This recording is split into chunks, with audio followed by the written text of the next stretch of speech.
All right, so good evening, everyone, and once again, thank you for joining us. We are privileged to have Mr. Lawi Yako with us to lead us in another discussion on our favorite topic, foreign policy.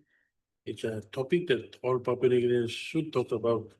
We should express ourselves, continue to talk about our foreign policy in the hope of helping the country to change. So this week 10, our Q&A topic is foreign policy alignment in bilateral relations. So I'll hand over the virtual microphone to Mr. Ako to lead us into the discussion, and we'll have questions and answers afterwards.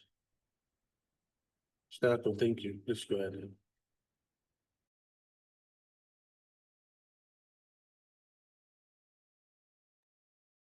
Are we on through or this is good evening or good night? Anyway, our discussions continue from last week on foreign policy alignment in bilateral relations, and I'd like to make a reference to. You can all hear me, right? Okay, yeah. I'd like to make reference to two assessments or two blog assessments which came out on Mr. Egiora's blog page on the ship rider and how PNG's participation in those arrangements, and he made really good points in terms of the gaps in our capabilities, and despite we have gaps in our capabilities, how to what extent can our interest to what extent can our interest be pursued in those arrangements? You know, right now across the board we have gaps in our capabilities in all sectors.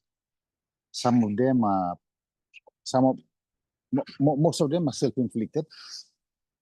Some of them are genuine in the sense that there really is no capability in those gaps to fill in, while others come out of the mediocre attitude of our operators, public servants, especially in providing self-delivery mechanisms. You know, the mere fact that you arrive late at work at about 10 every day in 5 days, you know, that goes towards affecting our capability in delivering services, and that leads to the bilateral partners taking those on board and telling us that that's true and you plug a gap, and also to make it worse, every new person who goes and works in those situations think that that's the norm. That's a normal way to do. You come in at 10 or 11 and you take off at 2. So a start must be made somewhere, and I'm very happy that when Chief Secretary Mr. Ivan Pomali, according to the media, made his speech to the department as the newly appointed for another term. He told them that no, there will be no there will be no more easygoing stuff. You know, there's dress standards now, and punctuality is still a problem, but it's been slowly addressed. And it's so important that that happens. Why I said self-inflicted is that we have the capability of addressing our foreign policy alignments in our own way. You know, going back to our earlier talks this year when we said how lokulong in bilum na go antapa. Sometimes I feel that you may bilum pula, but you may collect in hungry stuff. And in that way, we play into the minds of, we play into the hands of the bilateral partners. For instance, when we brought the, when we were on one of our APEC 2018 orientation trips down to Australia, it was for 4 days or 5 days. We had visits with all their policy teams, with all their policy teams, and also and we had an opportunity to meet with their CHOGAM, the Commonwealth of Government meeting in Brisbane. We had an opportunity to meet with their team and how they were going about organizing the hosting of CHOGAM in Brisbane. I think it's CHOGAM, yes. Two things happened there. Firstly, some of our mediocre public servants who were in the team went ahead and told the Australian host, without our knowing, that they had to pay our allowances. So I was very surprised when one of the Australian defect officers came up with came and said, yes, we needed to sign this. And I said, well, what's this for? Oh, no, it's for your travel allowances. And accommodation. No, hold on. Who organizes? Oh, and he mentioned names together with the departments. These are the people who came and said that this is normal. You come down here, so you need to buy him house plan allowance. No way, we're not signing it. So when I went and told Chief Secretary, one more line in, and we got their names, and they never went on any APEC engagements again from 2014 onwards. They disappeared from the scene. And mind you, these were DGs, divisional heads. So that's the mediocrity or what I am talking about in our system. That it becomes inbuilt and the newly incoming officers think that that's a normal way to operate. You know? So, and that affects foreign policy, you see. Because immediately once it happens, then the host picks up that if they want to look at some weak link, invite him to the department to come, pay all the expenses, let them come and we put all these opportunities for partnership into their bellies and let them bring them home. So that was one of the game-changing events. And then the other part was note very well that even sorry, mind the dogs. I'm actually outside. But I think I'll go in a couple of minutes then. Let's be mindful of the fact that even large economies also struggle financially because every economy works according to budget. And for instance, with I'll go inside my sorry. So, example with the CHOGAM hosting, we were informed by our APEC counterparts in Australia that the host Brisbane was having issues with accommodations. Despite Brisbane's despite the wide-ranging opportunities in hotels in Brisbane, they were still facing. Sorry, excuse me.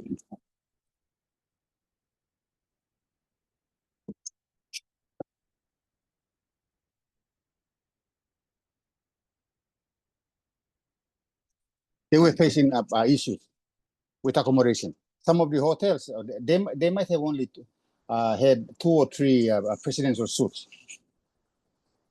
So some of the hotels wanted to be paid extra to break down their other hotel rooms to make them into personal suites. So that happened, but those are some of the issues we're talking about when it comes to aligning foreign policy goals in bilateral relations. How far can we go? To what extent can we go to do it? With going back to the shipwright example, we do know that we have a handful of patrol boats to safeguard our oceans, our nautical miles of ocean. That's a given, and all the other economies know that those ones we partner with know that that's our gaps. But what Mr. Aguirre explained very well is, okay, so how far can we go with those gaps? You know, for instance, those patrol boats which we were given to, which we were gifted under the Australian partnership, they what do we call them? The machine guns on board have to be bought by Papua New Guineans themselves. They did not come with the armament or the main armament. So those main armament, have to be bought by Papua New Guinea. I even asked this again on during my excursion on board on Wednesday. I asked them, and all gun or something, you saw stop handling me. That was the arrangement. We give you the, if I give you a kanun, all spear shooting piece, you yet. So you see, even then, we cannot even get those things on board. So how do we go about doing it? Do we go to a bilateral arrangements again to do this? And thereby, like what Mr. Yigira mentioned in his blog, increasing the dependency, our dependency on those arrangements. Where does this stop? For instance, and there is another example which I can say that PNG is set to host APEC again in 2032, 2033. That's what I hear. If it is true, then how do we go about doing it? We already right now we have the capability in terms of policy at this higher level than pre 2015. So how are we gonna manage this? Do we go again to ask our economic partner, our bilateral partners, to help us with things we already know, like teaching us how to reinvent the wheel, or utilize our own capabilities to do it? In terms of security, who do we partner with on security for all these major events that are coming up from this year onwards? The papers talk about PNG signing a security treaty with Australia in a couple of days' time. So does that mean that you and I don't know the contents of the security arrangement, but does that mean that we will partner with them when we look at logistics and especially security arrangements in major events? So those are some of the things now. Now, if the PNG hosting of APEC is going to eventually is true, if it's true, then the advantage of that is we now have a new foreign policy white paper to work on.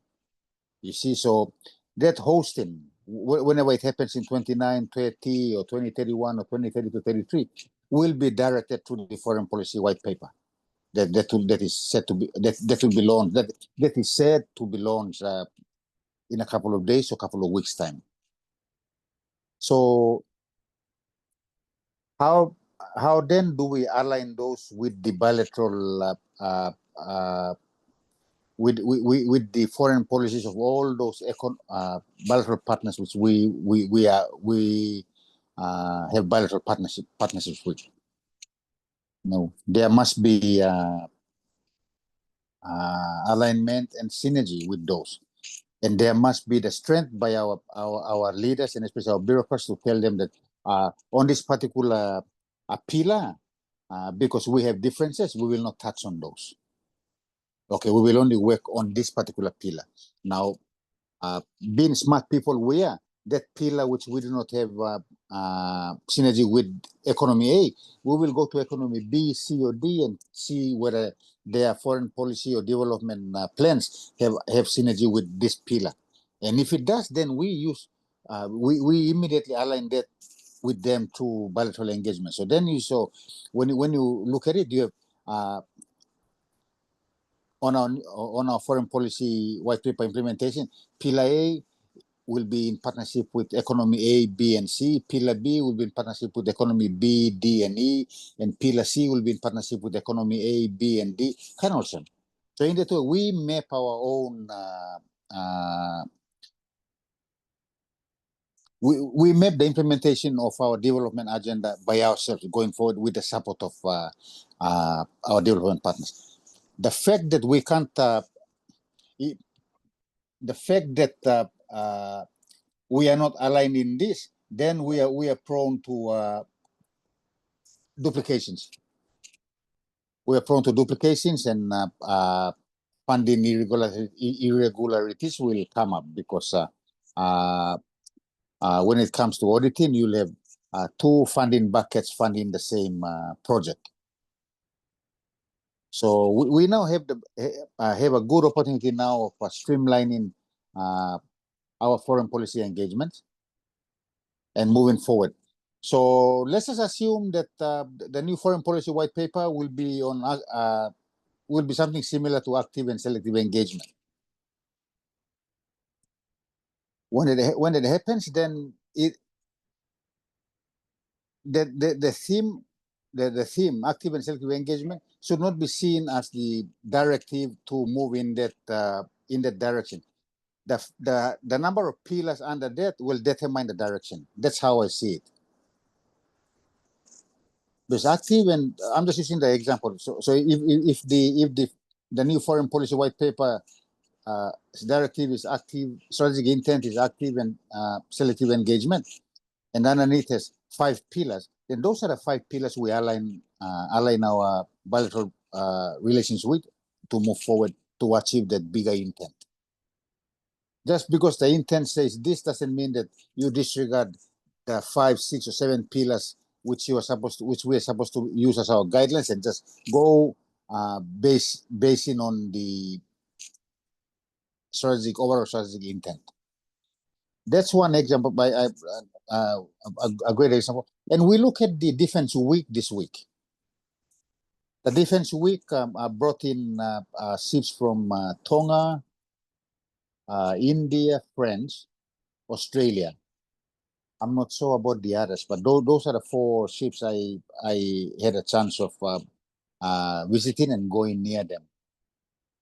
Now, with an interesting point I note from my visit to the Indian ship on Wednesday outside. We went in late, so we couldn't get into their lunchtime. The person, the young officer standing outside, I asked him, "You're flying a PNG flag on the side?" And he said, "Yeah, because we are in your port, and it's our show of respect to your country, and that this flag shows that we are in partnership, and we look forward to many joint engagements going forward." So the question now is, how many of our foreign policy practitioners and commentators saw those 4 ships as opportunities to drive our foreign policy agenda forward? Yeah.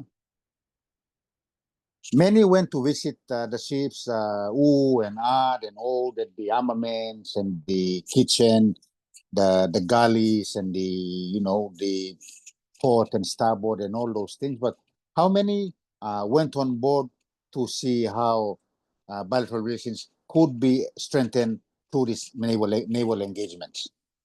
This is not from my point of view, the Defense Week this week was not about security only. It was not about defense cooperation. It was about bilateral relations strengthened through military alliances. All those who came were all our allies. There was none from the north. And then you can see why that is so, because in a couple of days' time, we'll be signing the defense treaty. And that builds up onto that builds up onto bigger stuff. So before, while we await on the outcomes assessments of the defense planners and security experts, what the thing that should be going through our mind now is, but I'm very anxious. I'm anxiously looking for, or not anxious, enthusiastically looking forward to the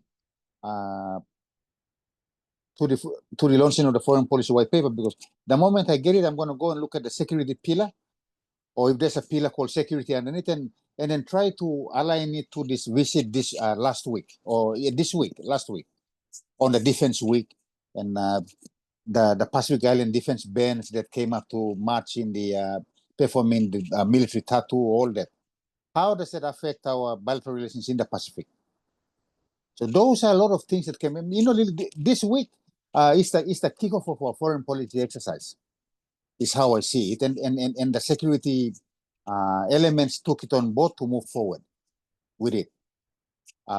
If they don't realize that it's a kickoff for foreign policy exercise, I look at it that way because going post September 16, 2025, post September 16, 2025, the economists that came here, I use the word economists, the economists who send their militaries here, those are a stepping stone to bigger and better bilateral relations going forward now. Obviously, by now there should be our esteemed colleagues at DFA would now be writing diplomatic notes from our leaders to their leaders, thanking them for their participation here. And this was something, and also during the bilateral engagements between the commanders, but these things were discussed. When should we commence talking more on them? This was a bilateral exercise that happened. All those ships captains that came in, if they ever met with, if they had a courtesy call upon our chief of defense, that was a bilateral meeting. Whatever was discussed is that other platforms which will be used to build further defense cooperation going forward. So if those were not picked out, then they have to be picked out now and build upon. By next week, those deep notes should go out. And then in the next 6 to 12 months is follow up on all the discussions that are taken and what trainings are supposed to be done. Work must go now. Work him now. Whatever things that are going to happen, we have to do them now. This was not just a touristy sightseeing visit this week. No, it had big implications on our foreign policy and alignment with bilateral relations, and big plus something.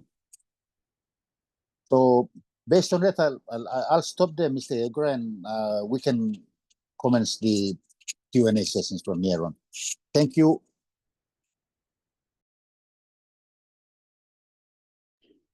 All right, thank you to Mr. Ako. Now, floor is open for questions and comments.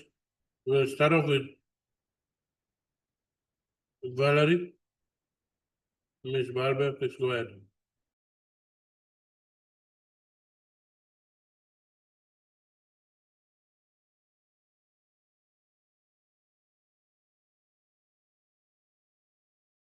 Hello, good night. Can you guys hear me? All right, thank you. I'll go ahead with my comments and questions. So I have a total of 5 comments and 5 questions. Since I didn't get the opportunity to ask during past Zoom meetings of ours, so I'll proceed. So my comments are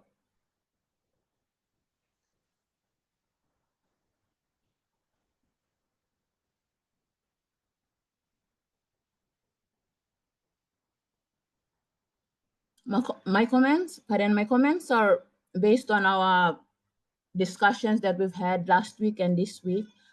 So my first comment is the signing of the 1992 Status of Forces Agreement under the Look North policy was a significant step in strengthening PNG-Indonesia relations, particularly in managing the sensitive and often tense border region. While the agreement highlighted PNG's intent to engage more actively with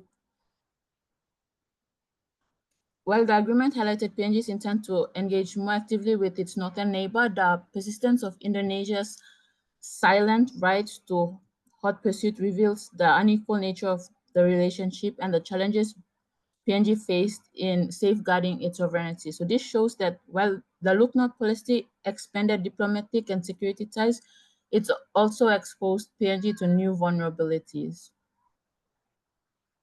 My second comment is the continuity from Winty's Look North policy to the present demonstrates PNG's consistent ambition to look beyond Australia and redefine itself as both a Pacific and an Asian state. So while Asian membership would enhance PNG's diplomatic status and diversify its partnerships, the slow progress suggests that PNG's aspirations may be more aspirational than practical, at least in the near term. So seeing that we still remain as an observer state in the Asian, one can question whether Asian sees us PNG as fitting its core identity or not. My third comment is the Look North policy established a strategic vision for Papua New Guinea to engage more closely with Asia, signaling to diversify its diplomatic and economic partnerships beyond traditional and Western ties, particularly with Australia. However, PNG's relatively smoother entry into APEC compared to Asian highlights a practical reality. While PNG aspires to be part of Asia's inner circle, it faces challenges to joining tightly integrated regional organizations that demand closer political, economic, and institutional alignment. So APEC as a broad-based economic forum offers flexibility, allowing PNG to participate in regional economic discussions without the more stringent membership criteria or obligations of ASEAN. So this contrast suggests that PNG's engagement with Asia is currently driven more by pragmatic economic considerations such as trade, investment, and regional visibility than by a fully formed regional identity or alignment with Asian norms. My fourth comment is the Look North policy outlines PNG's ambition to engage more closely with Asia, yet its smoother entry into APEC compared to Asian shows that PNG's integration is currently more pragmatic than identity-driven. So while PNG seeks a place in Asia's inner circle, it has found greater success in broad economic forums that allow flexible participation rather than integrated with strict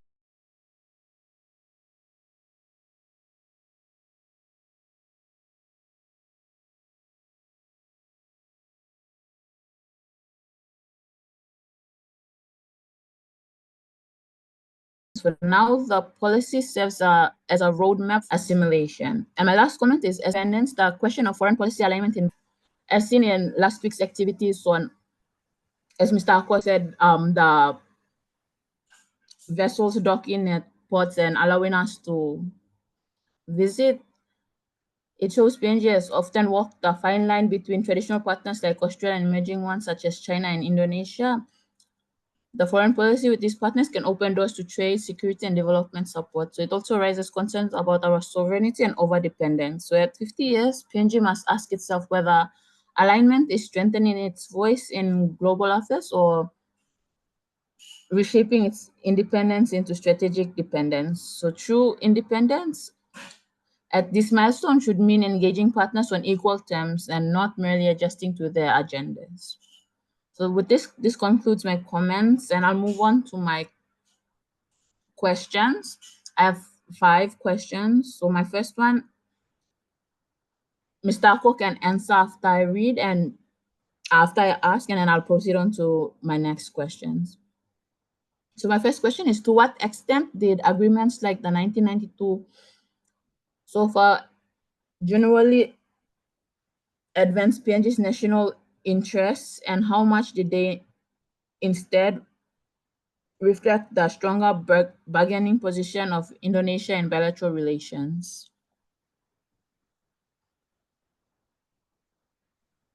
Yeah, no, thank you for that.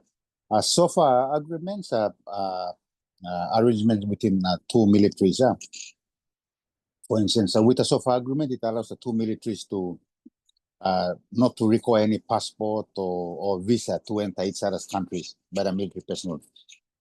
So at the immigration, they'll come with a piece of paper, and on the piece of paper is a SOFA, making reference to the SOFA agreement, and a sergeant or warrant officer so and so will be child into under this agreement.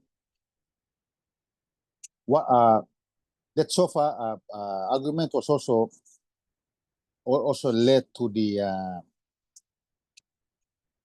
what they call SOP, standard operating procedures at the border, and that SOP for the border immediately after the 1992 SOFA arrangements that led to the SOP, enabled the two defense forces to talk to one another during at appointed times during the day. Now, I'm not sure whether this is still being done now, but then according to research, is that at a particular point in time in the morning, someone from the Indonesian defense force or our defense force will call each other and say, "Hello, I'm so and so. I'm just ringing to see if everything's okay." And the other side will say, "Yes, everything's fine. Okay, then we talk to you again in the afternoon." So that's how it is. So unless the other side says that, "No, we've had some of these issues happening now, and we would need your support," then there are other SOPs in place to go about carrying those activities forward. So the SOFA is between the two militaries. Okay, I'll answer it that way, Valerie. Thank you. Okay, thank you, Mr. Ako. My second question is PNG's push to join ASEAN a genuine step toward deeper regional integration with Asia, or is it mainly a way of showing independence from Australia's influence? It's political. Because when you talk about a deeper regional integration, that is an APEC language. APEC talks about regional economic integration, REI. So I am still baffled and confused by the mere fact that all these terminologies which we are using to join ASEAN are all APEC terminologies. So why don't we, as an APEC member economy, boost our engagements in APEC? Instead of continuing to push for membership in ASEAN, when we all know very well that this thing doesn't match. Mm-hmm. You see, and like I mentioned in the earlier lectures, Singaporeans told us, the Singaporean Foreign Minister told Foreign Minister Abal, "We do not consider you Asians to become a member of ASEAN." How do we want that explained for us to understand? Now, we can either push to join ASEAN, which is by now I think 11 members, or we can deepen our engagement in APEC, because 7 of those 10, 11 ASEAN big boys are part of APEC. And we meet with them 5, 6, 7 times a year, every year in, year out. So isn't that the same thing? Huh? We must understand the practicality. When you look at this topic in one of the LinkedIn posts, Mr. Chris Nangui, who spent more than 20 years as an economist in ADB, spelled it out very clearly. The return on investment of being a member of ASEAN sometimes is very less than the cost of our membership obligations. You have more than 800-900 meetings in a year you have to host, and that have to be hosted from secretariat established in headquarters. Those 7 to 1,000 meetings been convened by the host, say in Malaysia, must be attended from headquarters. It must not be attended from the missions. It must not be entirely attended by the missions out in Mali. It must be attended from home. So that begs the question now of what is our real intentions? We have to work with what we have. And what we have is we are an integral member of APEC. And what we have in APEC is that 7 of those ASEAN big boys, I call them big boys, I in APEC.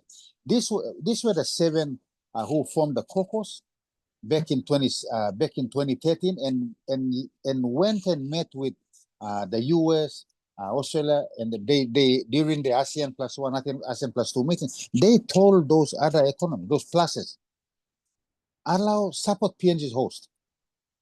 We, the ASEAN caucus, stand ready to support PNG in their host going forward. And this was about 4 or 5 years before we eventually hosted, but they supported. And why? And the reason why they supported was because the bilateral negotiations carried out by Prime Minister O'Neill, Minister Maru, Minister Pato, Ambassador Peter Ilau, Ambassador Ivan Pomali, and Mr. Hood, Clarence.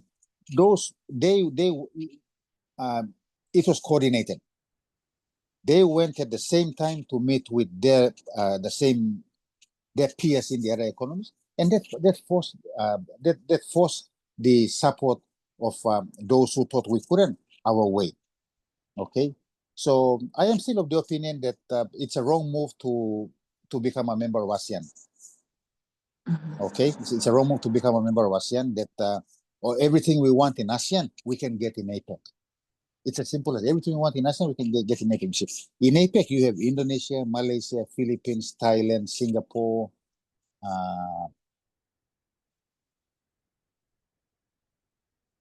Who else? Indonesia, Malaysia, Philippines, Thailand, Singapore. There's 7 of them. Brunei, and one more. They are all part of APEC, and they have been part of APEC for the last 20 or since 1989, 1990. So these are the people whom we want our ASEAN engagement. We can push it to them through our bilateral engagement. People talk about APEC being a talk fest, but then the bilateral meetings that happen on the margins is where the game is really played. So if we want to enhance our presence in the ASEAN region, we use the APEC vehicle to do it. It's the same thing. So it's like having more multiple benefits for the price of one. Okay, so that's how I will answer your question. Regional economic integration is an APEC language, and it's all there for us to follow on. No need to go about opening up a new pathway to work on when we have a pathway with everything we want in this other pathway is already there in the shop. Look at it like 2 supermarkets. Everything you want in that other supermarket, it's all been sold here, and we have been shopping there since 1993. And yet you want the things at the other supermarket when all those goods at the supermarket there are on this side already, and we enjoy them.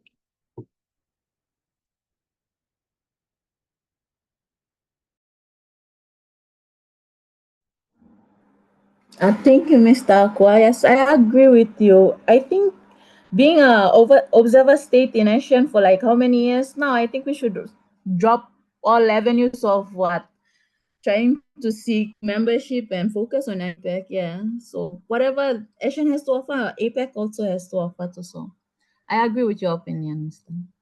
I think you've answered my third question in your response. Let me rephrase it. It's not whatever ASEAN offer, APEC has to offer. No, not in that sense. Whatever we want in ASEAN as an organization, we can get them to bilateral means with those 7 APEC members of ASEAN. It's still the same thing. Okay. Note very well that when you look at the APEC economic development agenda, it mirrors the ASEAN development agenda also, because those ASEAN members also bung wante mo sa tok na sa karimwan pa tok kamlo APEC lo putimon. So like I said, the same thing we want from there can be achieved here, and we want to have improve bilateral relations in the Southeast Asian region. Those 7 heavy ASEAN members are also in APEC, and like I said, we meet with them every year.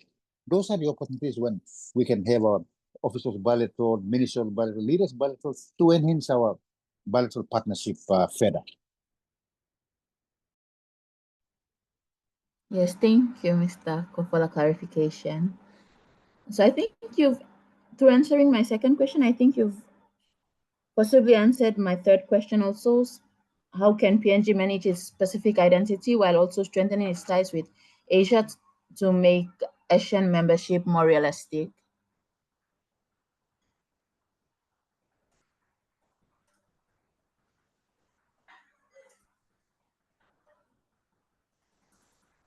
So I guess I can move on to my fourth question. So does PNG's quicker success in joining APEC compared to ASEAN suggest that its Look North policy is better suited to broad economic cooperation rather than deeper political integration in Asia?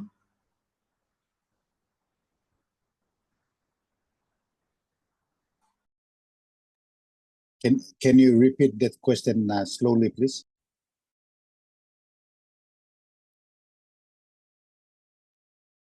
Does PNG's quicker success in joining APEC compared to ASEAN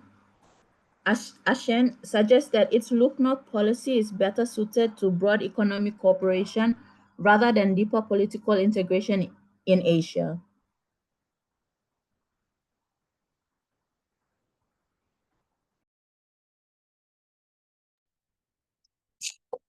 You are asking that is in a nutshell is that the PNG, the Look North policy is better served to enhancing our engagement in APEC than in ASEAN? Are you asking, is that how I'm reading your question? Yes, yes. In a Yeah. When we look at a Look North policy, you break it down into bilateral engagements and multilateral engagements. So when it comes to multilateral, you have ASEAN, which is more political, and you have APEC, which is economic. Okay, so those are the multilateral engagement on in the Look North policy, foreign policy. And when you look at bilateral, then you have all those bilateral engagement with the countries to our north. And like I said, we don't know how far north that looks to. Is it as far north as China, or does it go past China into Korea and Russia and Japan, or northwest towards northeast towards the US and all that? So once you break, you see, we have when we have a foreign policy, we need to break them up into multilateral and bilateral, and that's when your real game plan comes into play. You see, we might say that let's leave look north and say look east to the Pacific. So then we have to. So what's there for us in the Pacific? Okay, so we have the PIF, we have the MSG. Those are the multilateral engagement, and then we have all our bilateral engagements with Fiji and Vanuatu, the Solomon Islands, maybe New Zealand, Tonga, Samoa, and all the way maybe. So how far east can we look to? All the way to South America, to Chile and Peru and Argentina, Brazil. All this. How far does our bilateral engagement move to in those regions? So when we look at north, we already have points on the board there. When we look at with the Look North policy. Okay. Now I'm not talking about the influx of Asian businesses in Papua New Guinea. That influx can be viewed as investment. The issues that coming out from our influx is a question of enforcing our laws. Okay, it doesn't have to do with why are all these investors coming in when no, it has to do with enforcing our laws. If we cannot enforce our laws because these people are not paying tax, or they are disregarding our investment promotion laws, all that, then it's up to the authorities to deal with them. When we look up that way, when we look at the Look North policy and then break them up into multilateral and bilateral, from the multilateral and bilateral, then you look at the wins we have, and we already have wins in that policy that we've hosted APEC. Okay, something which people both internally and externally thought we couldn't, we did it. We brought in 20 economies. We brought in 20 of their leaders into this country to talk about to discuss our agendas. The fact that we couldn't, we encountered administrative issues to domesticate these policy agendas is another question of capacity within our own system, because it could be seen as MUMI host finished solution. Let's concentrate on our daily work, which means the whole APEC policy agenda was put on the back flip, or there were not enough capacity to do them because some people like yours truly left to look at greener pastures. Or I'm not sure. I know that's an issue with the question answer. But we have points on the board when it comes to APEC. We are regarded as an equal partner in APEC instead of being continuously seeking membership in an organization where they do not look upon us as equals. And then when you look at that's multilateral, and when you look at bilateral, we have strong bilateral ties with Indonesia, with Malaysia, with the Philippines, with Japan, with China, with Thailand, with Chinese Taipei, politically, economically, with Japan. You see, so we have everything. We have points on the board in terms of bilateral and in terms of multilateral. The only thing we have to do now is to enhance those relations to the next level. And the vehicle that will enable us to enhance it will be launched this month. So with the launching of the new foreign policy white paper, we can know where the planners over the last 2 years have seen how best PNG should move to improve on its vision of greater prosperity for its people. Okay, so I'll answer it that way. Valerie, thank you. Thank you, Mr. Kong. So my last question is on tonight's topic. So what are the main factors, just for clarification, what are the main factors that drive two countries to align their foreign policies in a bilateral relationship?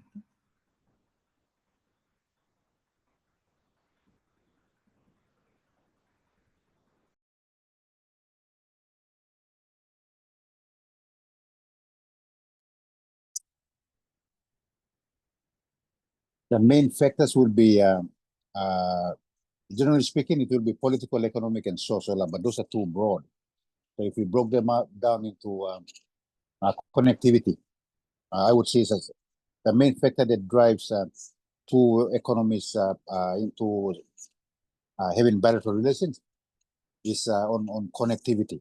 I think the main thing is on connectivity, and you could have look at people-to-people connectivity, institutional connectivity, economic connectivity, social connectivity, and security connectivity. 5. Those are the main, how I personally see those are the factors that drive two economies, two countries to seek bilateral relations to enhance their bilateral relations, to enhance their friendship and all that. Okay, so I'll answer it that way, those 5 factors. People-to-people connectivity, institutional connectivity, economic, social, and security connectivity. Based on those 5 connectivity initiatives, then the bilateral agreements in each of them come up. So like for sense in our case with our nearest neighbor Australia, in terms of people-to-people connectivity, you have sports, you have the ongoing visa arrangements, in terms of security connectivity, you have the security treaty that will be coming up. And in terms of economic connectivity, you have investments both ways. You have the Australia PNG Business Council looking at ways to enhance their engagements to business across the Coral Sea. You have the big PNG base in Gatton, Queensland, and how best we can use them to reinvest the diaspora reinvest back in the country to mutually beneficial businesses. So those are they all tie in with connectivity. Okay, so I'll answer it that way. Valerie, thank you. Thank you. Thank you very much, Mr. Ko. Have a pleasant evening.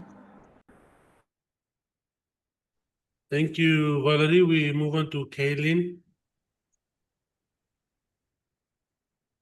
Good evening, Mr. Yadir and Mr. Ako. Thank you, Mr. Ako, for your explanation and insights on tonight's topic. So for this session, I have 2 comments and 1 question.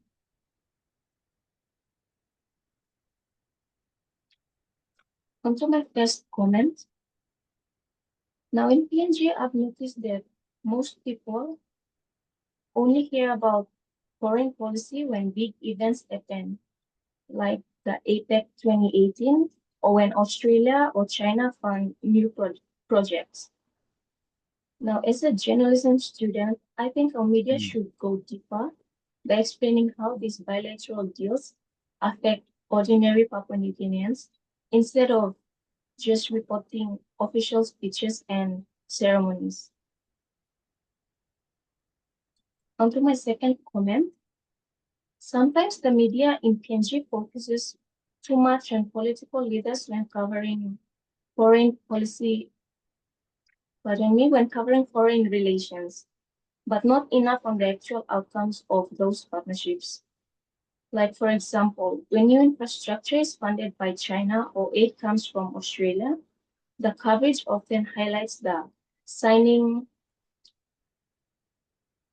it often highlights the signing ceremony, but doesn't follow up on whether the projects really benefits the communities. So as a journalism student, I believe this limits the public's understanding of foreign policy in practice. Now, onto my question. How can journalism in PNG, or rather the media in PNG, improve its coverage of foreign policy issues to help citizens better understand the impacts of bilateral relations on their everyday lives? Thank you. Thank you, Kaylin. While we were talking, I was already writing your answer. And here it is. The media should do more deep dives into their research. They must do proper investigation journalism, meaning do a lot more research to complement their interviews. Just our media, the way I see it at the moment is they interview the subject matter experts, and that's it. And they go ahead and write about it. No, you need to interview the subject matter experts and then go and reconfirm what the subject matter expert is saying, and through Ogiaman. You need to come up with learn more business writing. Learn more how to do business writing, where you talk about the PNG's hosting of it, or let's talk about the Defense Week. If you're talking about the Defense Week this week, it should your writing should not be based on the visit. Should not be based only on the visit you went on board the ships on Tuesday, Wednesday, and the ships review you saw at the APEC House and other beaches. The ships were sailing past, and then the military tattoos on Friday and Saturday. In addition to those, you need to compare those military tattoos and the ships reviews and the excursions with other similar events in other countries. No. One of the main reasons why people do not know what foreign policy is all about in the village, on the street, is simply not ignorance. It's simply because it doesn't matter to them. Okay, it doesn't matter to them. When you talk about foreign policy with the boy mamas, table mamas outside on the street now, they will like what is it? They will say, oh, that's the international conference with Mipa looking at the newspaper, yeah.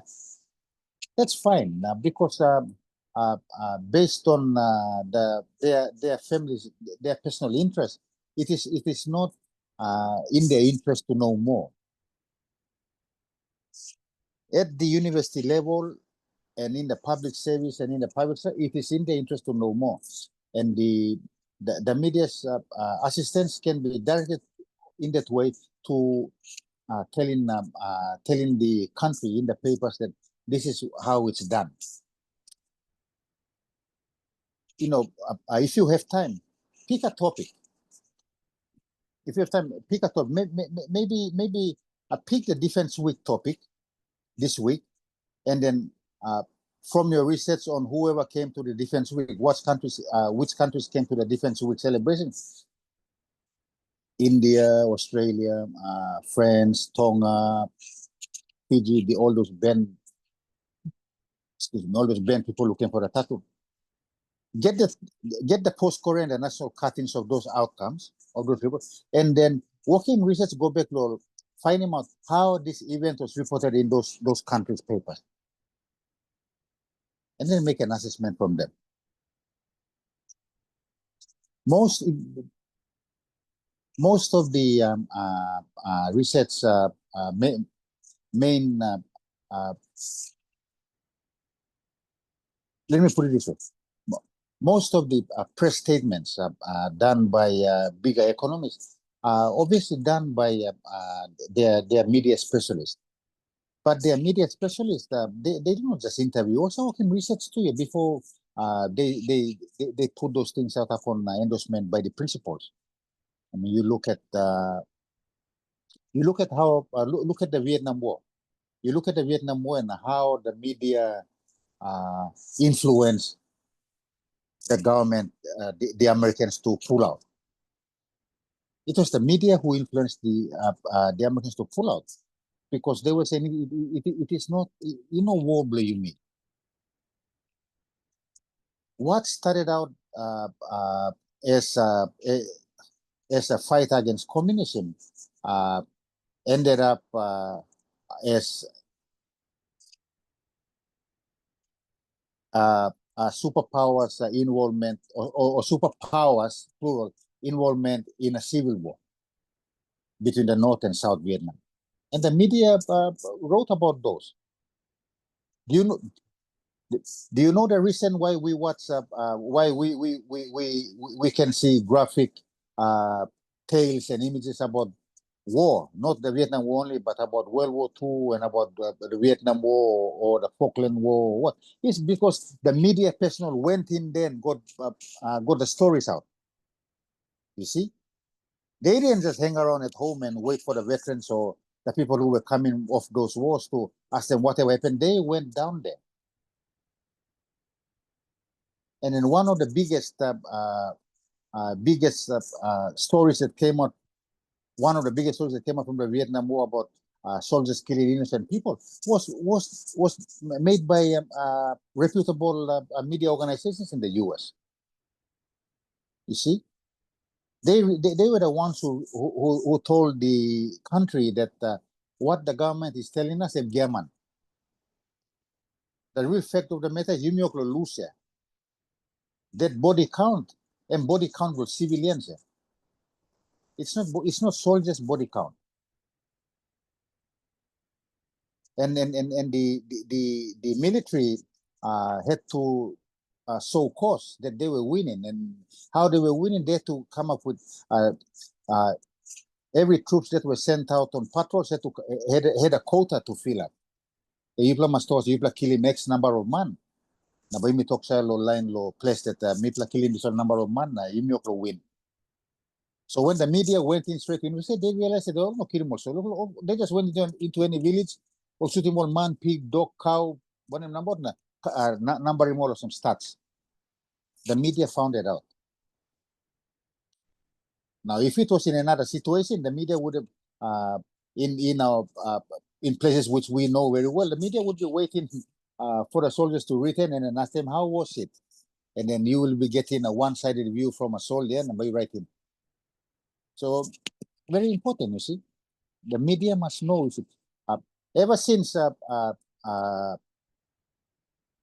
from 2013 right up to now, you will realize that when you look at media write-ups on APEC, it's all things taken from interviews and from websites. There's no deeper dives on what the thoughts of how the Somche, then Ivan formally was thinking about how this would be done, or how APEC affected foreign policy, or no, God. So a word of encouragement to all you media students there is, do deep dives. Whatever you're doing now, go deeper. And maybe go 3, 4, 5 levels down to find out why this happened, because this happened, because then you keep on going down until you come up with the whole truth. That's how I would love to see the media in terms of research and writing work. When you're talking about when you talk about reporting, that's another thing.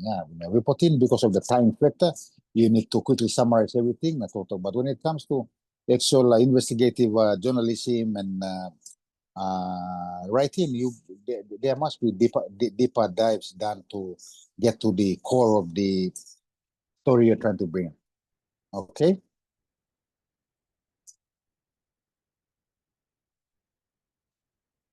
Eileen, am I right or?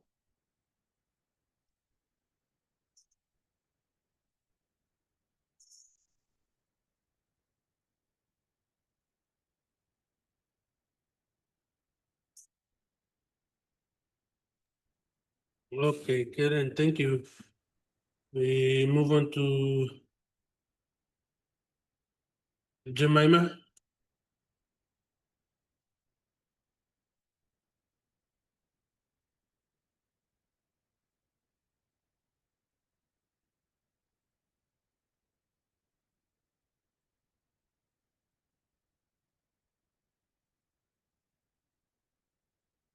Is Jemima in the meeting room? No, that we can move on to the next person.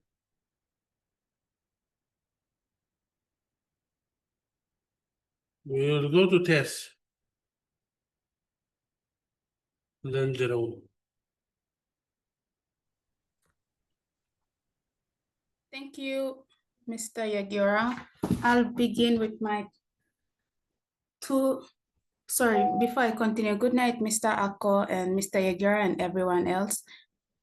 I will continue on with my comments and questions. So I have 3 questions and 2 comments. So I'll begin with my 2 comments first, and I'll say my 3 questions. So my first comment is regarding topic 8 on PNG Connect in a globalized world. So it was regarding the first slide on globalized world and PNG's foreign policy. So comment is PNG's foreign policy operates under the friends to all and enemies to none policy, and it reflects the realities of a globalized world. And because globalization, with it been introduced to many developing countries, I think that it depends economic, political, and cultural interconnectedness in PNG. And so, like for PNG, I think that it leverages its strategic position in the Pacific to build partnership with major powers. And not only just major powers, but also to look at our regional neighbors, like our Melanesian neighbors, as well as Polynesia and Micronesia also. And I think that this approach allows PNG to balance its national interest, at the same time engage with global issues such as trade and climate change and security. So that's on my first comment. On to my second comment, also still under the topic 8, and that's on PNG's engagement with Taiwan. I think that PNG's engagement with Taiwan, it signaled the flexibility to that friends to all and enemies to none foreign policy, because I think that it seeks to balance diplomatic and economic opportunities amongst the great power competition like Australia, the US, and China. And so I think that their shift with Taiwan, Taipei, I think, to Taiwan, it reflected PNG's pragmatic approach, pragmatic approach in the context of PNG was aligning with not just one power, but making choices according to its own development, trade, and other opportunities like aid. And so this allowed for PNG to navigate its complex global or international dynamics, as well as also prioritizing PNG's national development interests. So that's on my second comment. So on to my questions. So I can ask all three questions, or I can just ask one and miss the answer. I'll just ask all three questions. So I'll ask all three questions. So my first question is regarding the topic on WINTI and the Look Not policy. So my first question is, Minister WINTI saw PNG's dependence on Australia as dominance, and so how different was the Look Not policy? If it was not based on dominance, was it based on diplomacy, domestic or national interest, or was it a step to PNG's gradual dependence for economic gain? That's my first question. On to my second question. I asked this question in the afternoon to Mr. Yagira, and so I'm going to ask it also to Mr. Ako, and that is the Pacific Plan as part of the Look North and Work the Pacific strategy. Was there a particular aim Minister Chen aimed to achieve in the plan, or was it to re-emphasize Minister Wingti's view on the less dependence on Australia? And my third question is,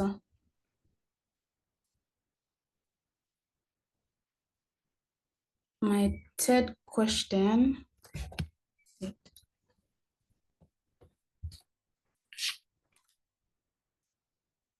question is, was there a significant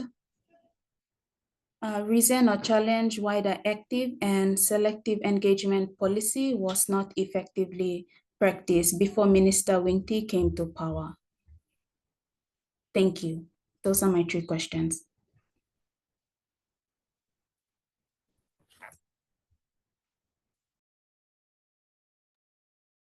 Thank you, Tess. Okay. On question number one, I would answer it this way. I think from my point of view, the Look Not policy came up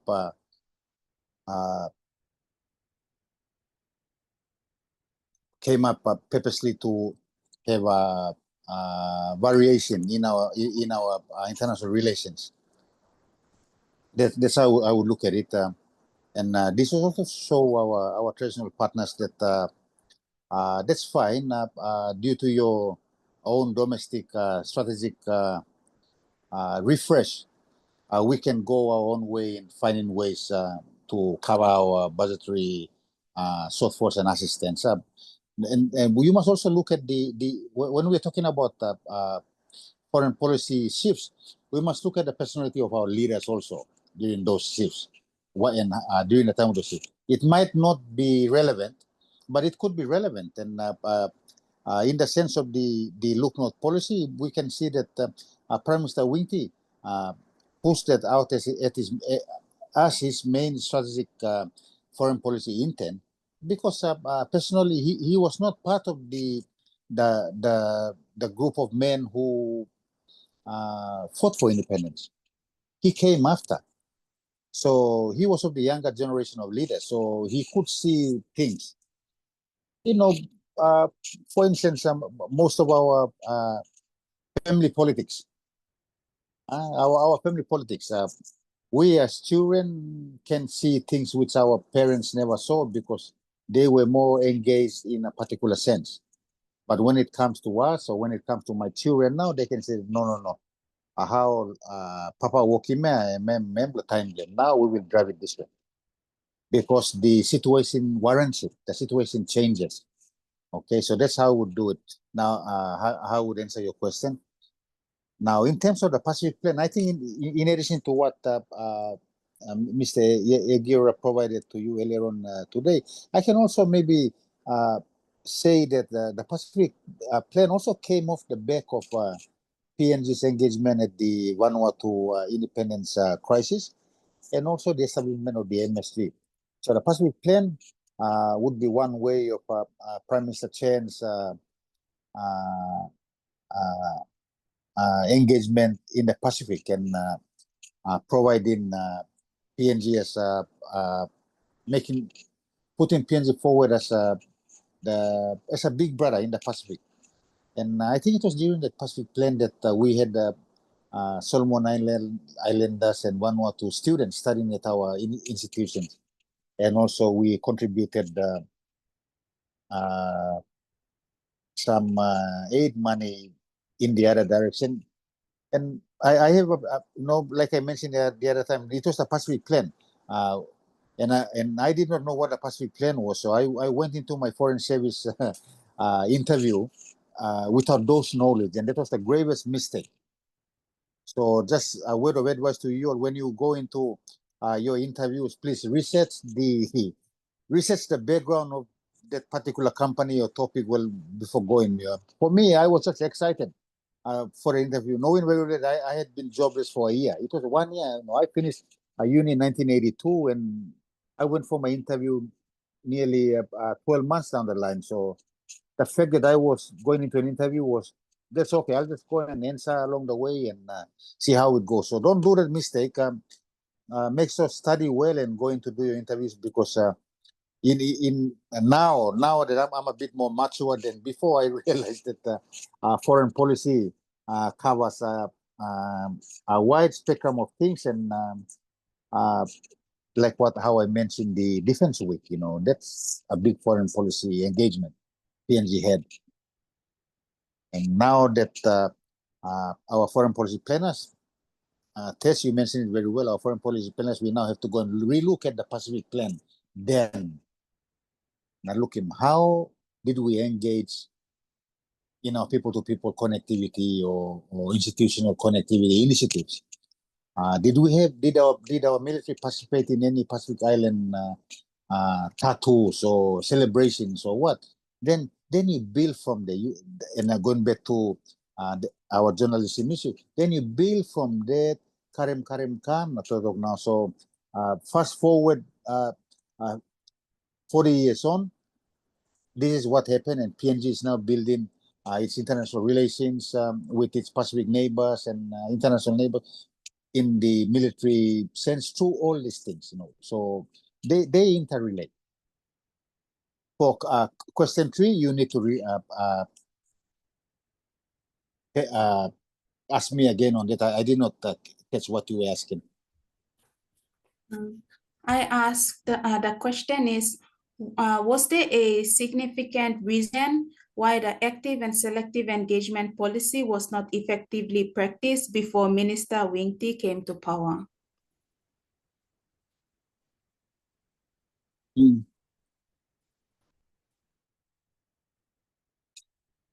I think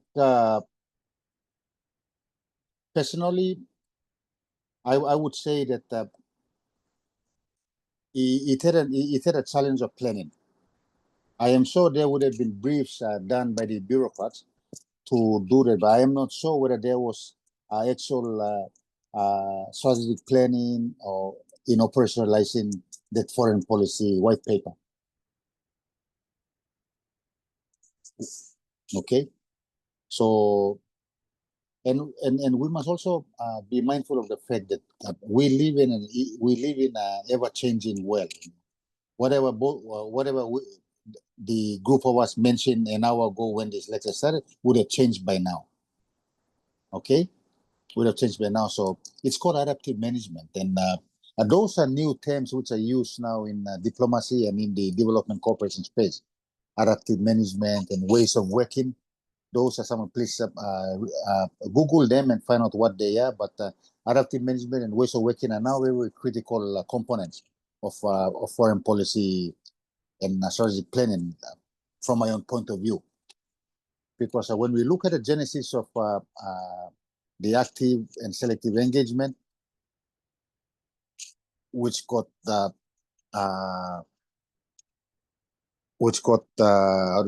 cascaded into the Look North policy, which got cascaded into the Look North and Work the Pacific, to the Pacific Plan, and the other strategic intents that were coming up. Those are a long line of initiatives which are connected. They are not different initiatives in there, but they connect into another thing, into another thing, to another thing. And that can only be operationalized if we understand what adaptive management is and how we can adapt as we go along. You know, you can't use a standardized work plan from 1980 and 1990 because oil crisis, financial meltdown, all those things happened during the decade. So you need to adapt along. And note very well that we also have to take into account our domestic situation, national elections, the transfer of security personnel up to cover the national elections, or there could be a national disaster which takes a big slice of our budget, or, you know, from a real example point of view, you look at the Bougainville crisis from 1989 all the way up to 1991, 1992, all the way up to 2003, 2004. No, that's a decade of a big slice of budget being transferred away from other priority areas to cover that. And then that also affected our international relations. You had Australia and New Zealand and other economies providing their support for peace and all that. And then it, you know, there are thoughts, school of thoughts, which are saying that the crisis could have been averted if certain things had been done by the government. Okay, so now we are, what, 20, 30 years ahead and looking back and then nitpicking issues and seeing where we went wrong and why we went wrong, the hows and the whys and the where.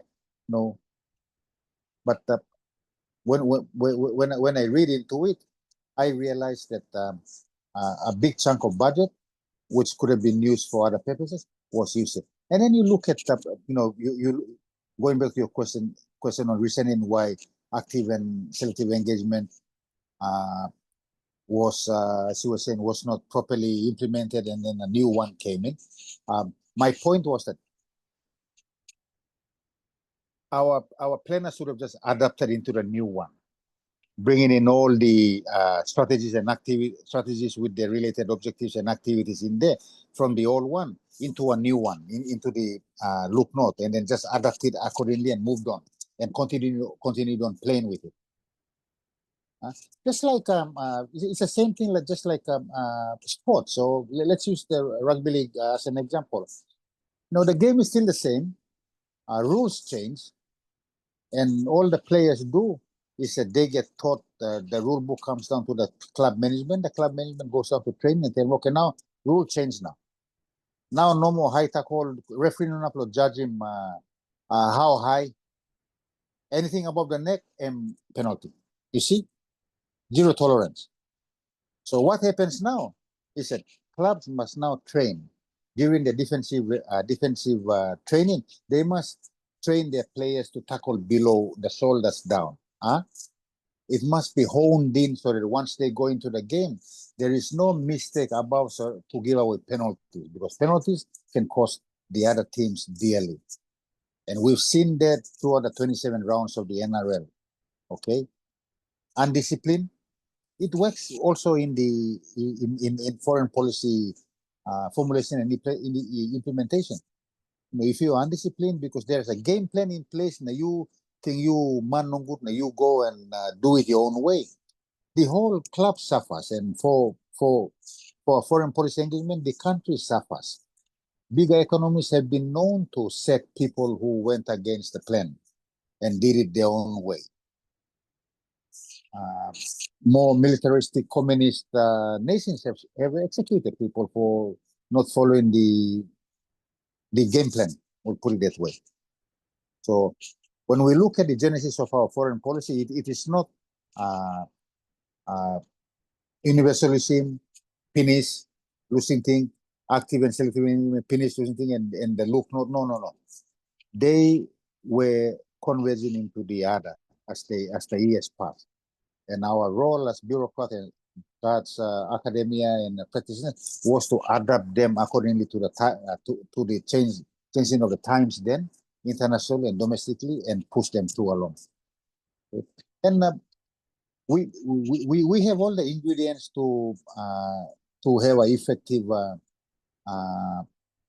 foreign policy implementation, as well as we have all the ingredients there at our fingertips to drive our international relations agenda forward. Why I said it is because we have the MTDP4, we have the PNG DSP, we have Vision 2050, all overarching high-level strategic initiative, and then below that we have now we'll be having the foreign policy. So what more do we need? All we need now is to go below the high level down into the tactical levels, pick out the strategies that we can work with, and then we go down into the main objectives and then the activities, and then find funding to fund the activities. And the moment we fund those activities, this happens, and as we go along. Now, let's say in 3 years' time, the government comes in 2027 and says, okay, we will review the foreign policy because internationally this has changed, so we need to redo. So what we do now is we do not just get this foreign policy which will be launched this month and throw it out. No, get it, look him, adjust him, so we adapt it along the way of the current changes. Okay. Yes, same right, huh? Yes, thank you, Mr. Ako. We'll move on to Jerome. Thank you, Tess. Thank you very much. And let's listen to Jerome. Good night, Mr. Ako and Mr. Yogara. I have one comment and 2 questions to make regarding the Winties and the look north policy. So my comments is now looking at the Winties and the look north policy, I think that it was a pioneering approach to foreign policy in PNG because it marked a significant shift in the country's diplomatic focus towards Asia, and it had a long-term effect on PNG's foreign policy by saving the country's approach to international relations and economic development for the years to come. So that is my comment regarding the look north policy. And my 2 questions reads. The first one is, how did the look north policy impact PNG's relationship with its traditional Western partners? That's my first question. And my second question is,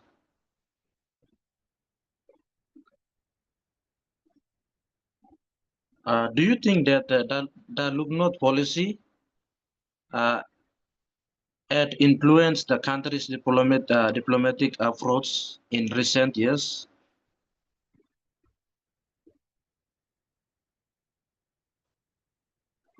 Thank you. That's the 2 questions that I was thinking of asking.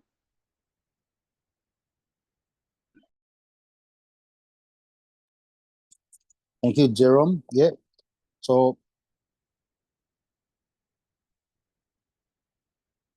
the first question on how did the look north policy influence PNG's relations with Western parties? It influenced them, from my own point of view, it influenced them in a very revolutionary way. It showed the Western, our Western traditional partners that we could think on our own feet now. For want of a better word, we now had the balls to go out on our own and go out on our own, somewhere unknown, and look at it, look at things from our own point of view. And we had a plan to do it. Of course, it was a political statement and a strategic intent, but it was there. The direction is now we will look north in our international relations engagement. There is no other phrase that says that look north and forget everyone. We just said look north, which means that all our traditional bilateral relations were still intact. It's just that we were now changing focus the other way. It's just like during the time when Australia told PNG that government support would be decreased at the moment because we ourselves, as in Australia, we ourselves would be looking at our own strategic refresh, and it will require funding to cover that. Okay, so that's normal. You know, it's the same thing like online ka maskim all neighbors ka maskim yulo suga or rice na boy mo sorry. Now mi plaga bigla bunglo house so rice na suga mi pla yusi mapo min na pla alpin now. But maybe next week na bot you come na salimol mai ka maskim but me really coins lo buy one palilik bag pepper rice or sugar. Same thing. Okay, so that's how I see the look not policy impact on our international relations. The look not policy, when you look at it closely, it showed the world that here is a country who can now think on its own. I think personally that the look not policy implemented the active but selective engagement foreign policy white paper.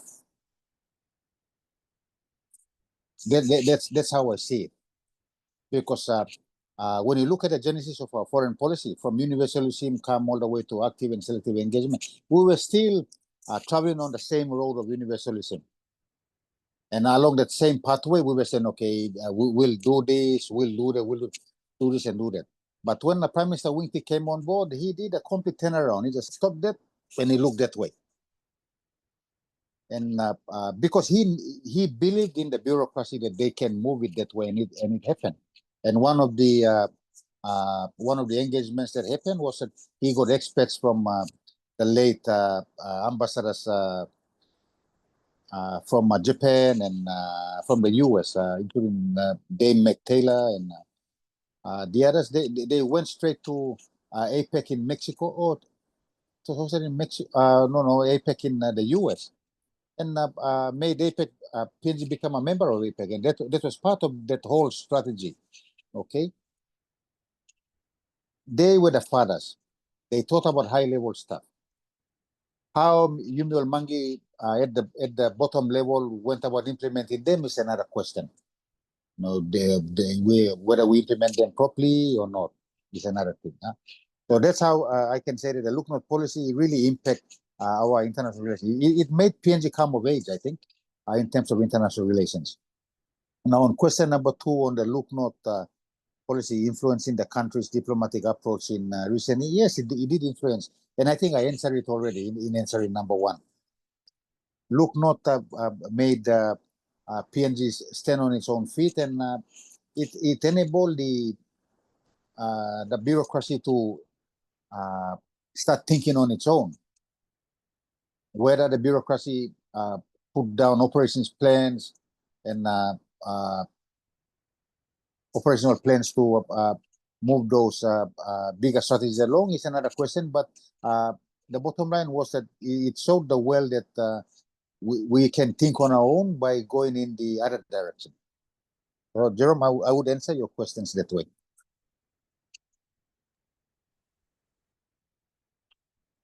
Thank you, Mr. Ako.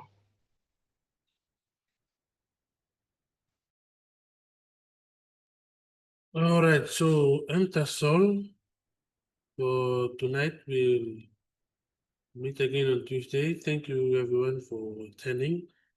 And the others whose names are on the list, they're not here, so we'll move them to.